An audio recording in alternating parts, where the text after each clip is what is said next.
Magandang tanghali sa inyo mga idol. Dahil wala tayong ginagawa, luto tayo ng merienda. Saging na saba with asukal.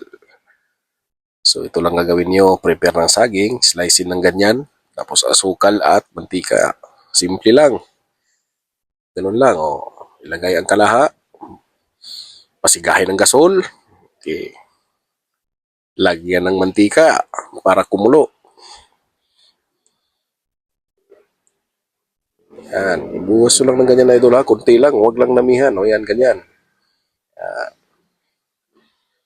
Hintayin uminit bago ilagay yung ating saging yon.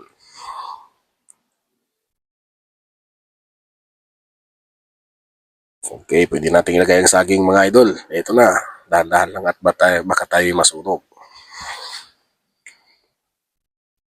Yan.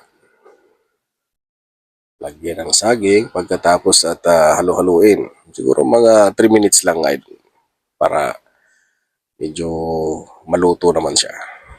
Uy, nasunog na nga oh. Okay, ganyan lang, halo-halo lang. Yan. Ganyan lang mga idol ha, simple lang yan. Yan, para medyo may lasa yung saging natin. Yan, kunting halo-halo. Tapos lagyan ng asukal. Yan, ganyan. Buhos-buhos lang, ipatong nyo lang sa saging. At huwag nyo munang haluin. Hintayin yung dumikit muna. Yan. Ano lang.